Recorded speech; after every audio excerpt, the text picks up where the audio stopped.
എന്റെ നാട്ടിൽ നിന്നും പുറം നാട്ടിലേക്ക് യാത്ര തിരിച്ചാൽ തിരിച്ച് ഉമ്മാദീന എന്ന തന്റെ ഗ്രാമത്തിന്റെ അതിർത്തി പ്രദേശത്തെത്തുമ്പോൾ അവിടെ നിന്നും വിറക് ശേഖരിച്ചുകൊണ്ട് ആ വിറക് കെട്ടി തലയിലേക്ക് ചുമന്നു വന്ന് തന്റെ നാട്ടിലുള്ള പാവപ്പെട്ട അശരണരായ വിധവകളായ കുരുടന്മാരായ നിസ്സഹായരായ ആളുകൾക്ക് ആ വിറകുകെട്ടുകൾ കൊടുക്കുമായിരുന്നു എന്ന് ചരിത്രം രേഖപ്പെടുത്തുന്നുണ്ട്.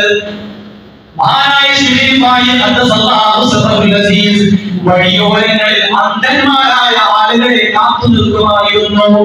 അന്ധന്മാര് വന്നാൽ അവരുടെ കൈക്ക് പിടിച്ചുകൊണ്ട് അവരുടെ ലക്ഷ്യസ്ഥാനത്തേക്ക് കൊണ്ടെത്തിച്ചു കൊടുക്കുമായിരുന്നു. നാട്ടിലെവിടെയെങ്കിലും രോഗികളുണ്ട് എന്നറിഞ്ഞാൽ അത് എത്ര വലിയ ദൂരത്തിലാണെങ്കിലും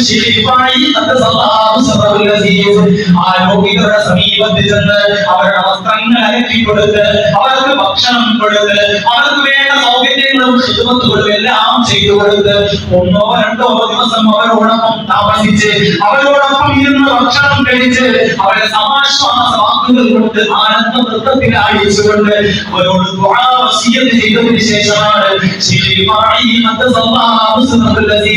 മടങ്ങി വന്നിരുന്നത്. കുഷ്ഠരോഗികളുടെ അടുക്കൽ പോയി അവരുടെ ശരീരത്തേക്ക് സ്പർശിച്ചുകൊണ്ട് മാനവകൾ ശുശ്രൂഷകൾ ചെയ്തു കൊടുത്തിരുന്നു എന്ന് ചരിത്രം പറയുകയാണ്.